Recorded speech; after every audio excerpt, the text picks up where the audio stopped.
lagi dengan Al-Quran Karim. Wal maisir, begitu juga dengan berjudi. Baru ni kena tangkap dalam rebah ayam berjudi. Wahad RM79 aja wang pertaruhan. Gamak bergelumang dengan tek ayam beratur. Bergelumang dengan tek ayam. Ayam pun pening kepala tengok daripada berjudi depan mereka. Kalau ayam boleh cakap kata hampa ni hampa tak tahu ni kawasan ni berlemuh dengan tek. Kami ni pun bangsa ayam terpaksa duduk sebab tuan kami suruh duduk dalam reban ni. Kalau tidak kami pun nak selesa duduk kat luar. Hampa ni berjudi dalam reban tempat kami. Pergi berok lah tu pergi berjudi. Baru ni kena tangkap. Kat mana? Tak silap Terengganu kat mana? Keluar paper baru je. Allah Akbar, malu lah. Walha RM79 saja. Wang pertaruhan tu kalau lah 7,000 kot lah, berbaloi lah busuk tek ayam tu kan.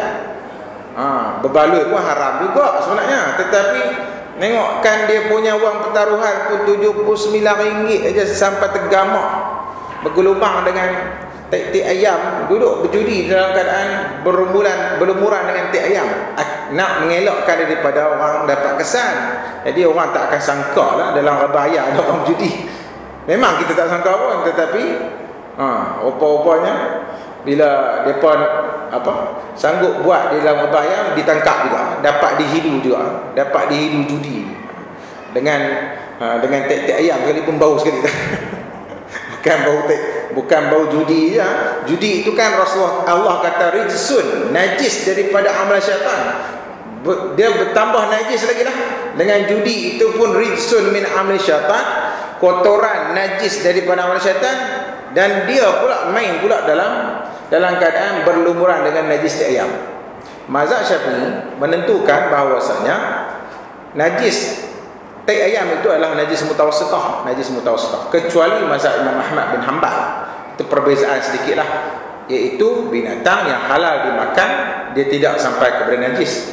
Tetapi mazhab Imam Syafi'i menentukan bahawasanya walaupun binatang itu halal dimakan, keluar taik dia tu kena kita, maknanya dia itu mutanajis. Dia sudah orang kata najis, orang kata mutawassithah, dia sudah jadi orang kata najis yang pertengahan. Dia hendak dicuci, hilang rasa, hilang bau, hilang warna, dia sudah berada pada najis yang mutawassithah. Maknanya tempat itu sudah mutanajis, badannya pun sudah mutanajis, air ke apakah sudah mutanajis, maknanya dia kena cuci kotoran yang digelar sebagai najis mutawassithah tersebut. Tuan-tuan yang dirahmati Allah Subhanahu wa taala, wal ansab, iaitu menggunakan batang-batang anak panah. Wal azlam, samalah juga dengan menggunakan sama ada menggunakan berhala, patungan.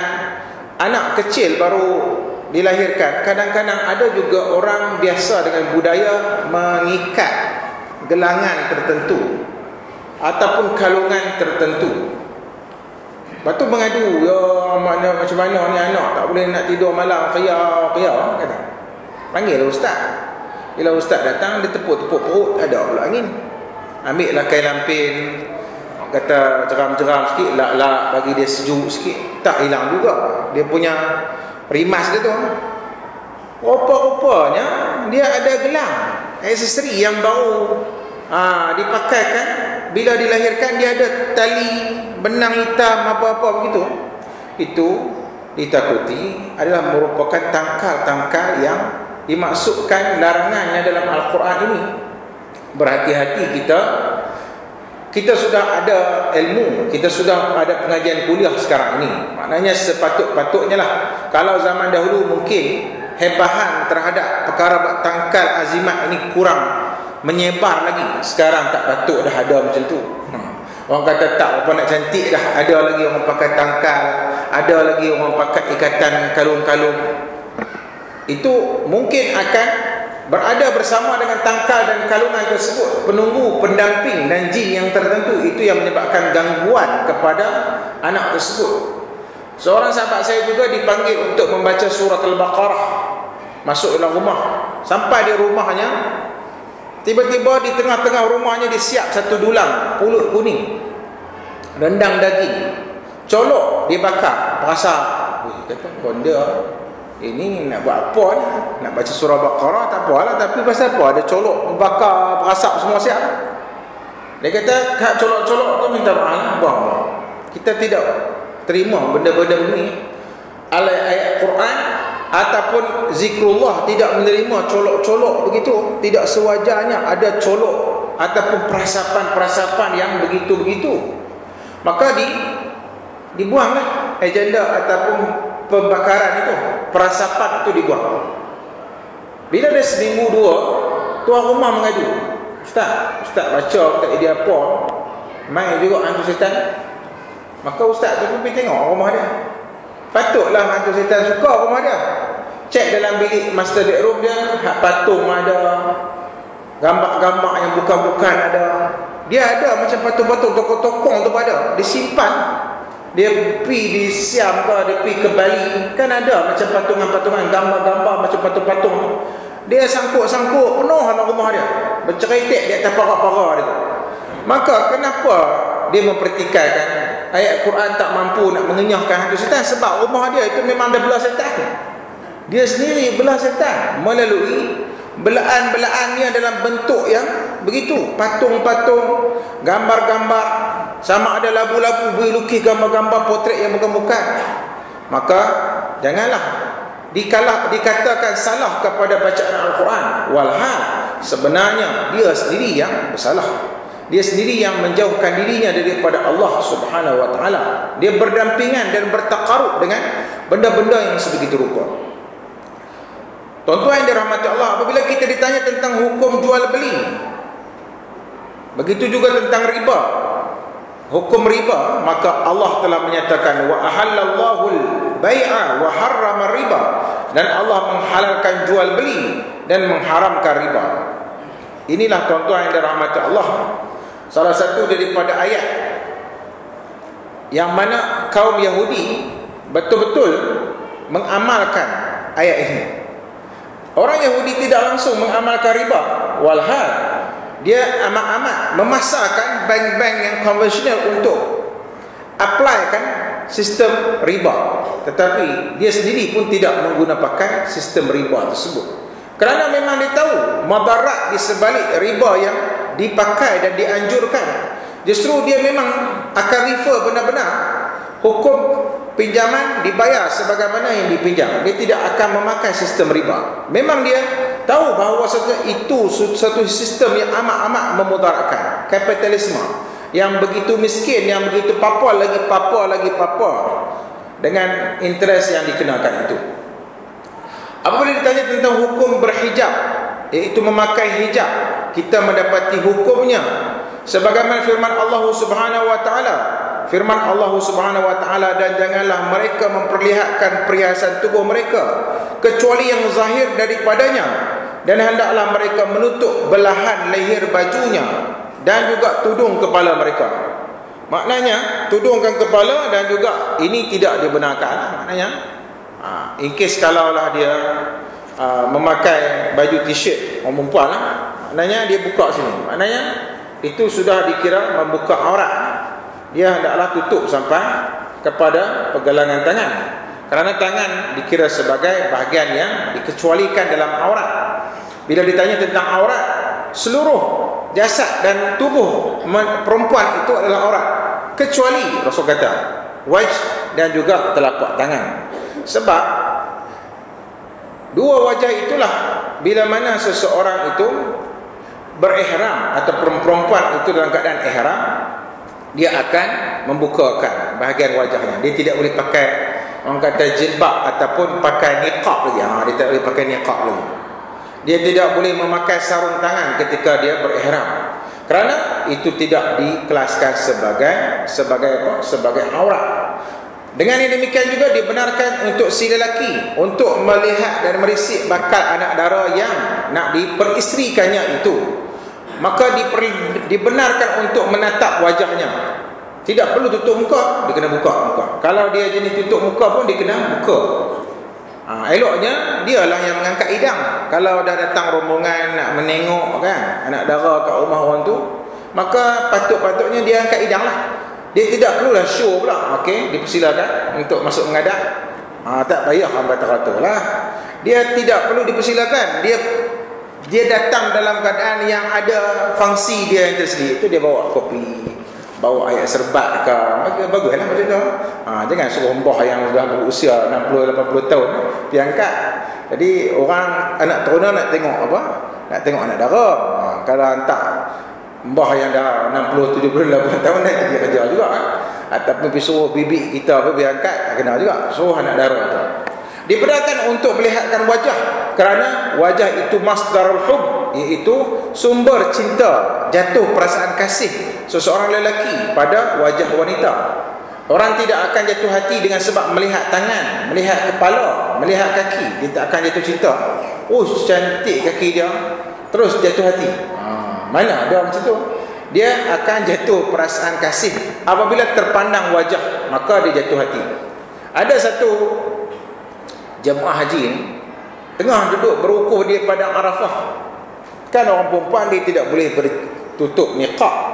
Maka ketika mana dia sedang berdoa dengan penuh syahdunya, ya Allah ampunkanlah dosaku, ya Allah, ya Allah, ya Allah, tengah duduk sedih, berlinangan air mata waktu duduk di padang Arafah tu. Tiba-tiba lalu di hadapannya anak dara orang Arab. Comel lah, anak dara orang Arab ni memang comel.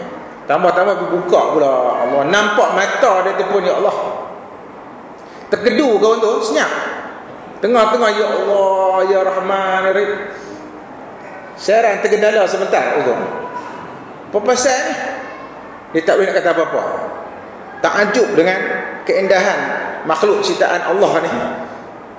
Selok dia senyap. Lain-lain kali tak tahu nak kata apa dah. Ya Allah, macam tu lah ya Allah. Dia doa macam tu ya. Ya Allah, nak macam tu, nak macam tu, nak macam tu. Kalau ya aku nak berdoa, janganlah lelak sangat doa begitu. Doalah elok-elok, ya Allah, kurniakanlah isteri yang salihah, yang mempunyai harta, yang mempunyai akhlak, yang mempunyai paras rupa, keturunan yang baik-baik kepadaku ya Allah. Maka begitu. Jangan pakai tuding-tuding itu, ya Allah nak macam tu, nak macam tu.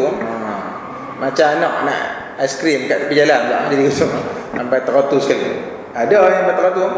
Sebab itulah tuan-tuan yang dirahmati Allah, apabila turunnya ayat hijab ni, asalnya orang perempuan di zaman Mekah tidak tutup kepala, memang tak tutup. Sampai di Mekah tutup, sampai di Madinah pun belum tutup lagi. Memang belum tutup. Waktu tu Umar pernah bersuara, andainya umat muslimah ini tutup rambut mereka, alangkah indahnya, alangkah cantiknya. Itu firasat daripada Umar ibn Al-Khattab. Daripada apa yang disuarakan, dicetuskan oleh Sayyidina Umar, Allah memperkenankan apa yang orang kata daripada cetusan hati yang begitu murni dan tulus daripada Umar ini, akhirnya Allah perkenankan. Apa yang diminta oleh Umar yang pertama kali, iaitu arak diharamkan. Arak sesungguhnya mudaratnya lebih daripada manfaat. Itu ayat pertama. Ayat yang kedua, la taqrabus salah wa antum sukara, jangan dekati sembahyang dalam keadaan kamu mabuk. Ayat yang ketiga, rijsun min amali syaitan fajtanibuhu la'allakum tuflihun, najis dan janganlah kamu dekati lagi.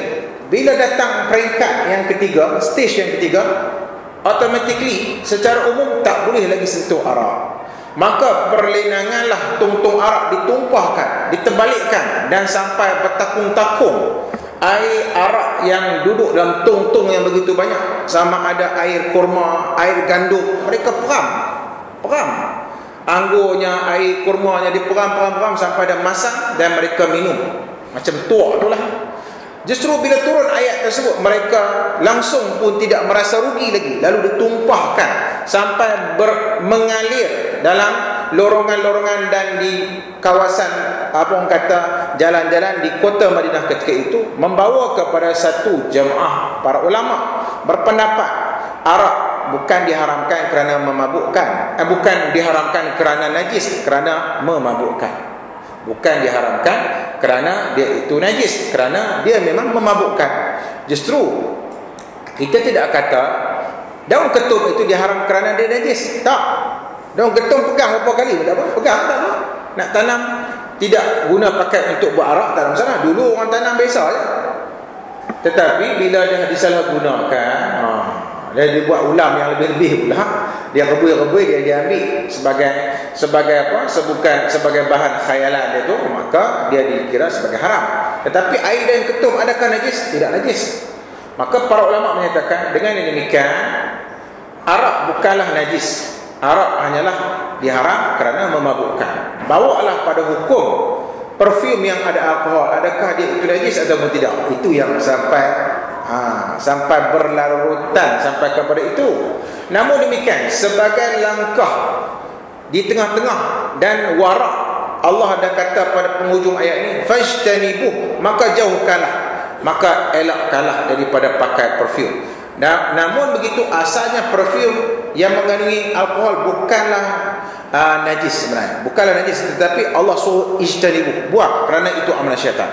Itu pendapat yang merupakan pendapat para ulama yang ramai, jumhur juga yang memandang yang ada alkohol itu bukanlah najis, tetapi dia itu elakkan. Buktinya ada bahan-bahan iaitu yang digunakan pakai dalam perubatan eksternal, boleh digunakan pakai pada bahagian luaran, walaupun dia mengandungi bahan kimikal yang mengandungi alkohol, etanol dan seumpamanya. Dalam minyak cakapak, dalam minyak bahan bius dan seumpamanya boleh dipakai. Tetapi tidak boleh seumpama penduduk Eropah, bila musim sejuk, salji turun, begitu banyak mereka menunggang tunggang arak terus. Kononnya bila minum arak mereka akan rasa panas, maka dia kata itu sebagai ubat. Itu sebagai ubat. Kalau tak minum ubat tu, dia rasa panas, badan dia sejuk, maka dia minum arak. Itu diharamkan, bukan untuk berubat. Itu maknanya itu dikira boleh memabukkan. Lain di Uzbekistan, di Khurasan, mereka tidak meminum arak, mereka memakan daging kuda untuk mengelak kesejukan yang melampau sampai bawah sifat. Maka jamaah pernah pergi ke sana, orang Malaysia kita pernah pergi sana, bertandang di rumah orang di selatan Rusia. Dia makan dah malam tu, habis makan baru beritahu, untuk pengetahuan, daging yang kita jamu pada malam ini ialah daging kuda. Dan makan daging kuda punya. Maka daging kuda dijamu pada musim sejuk, biasa sangat di belah Uzbekistan, untuk mengelakkan badan itu terlampau sejuk. Itu biasalah di negara Uzbekistan.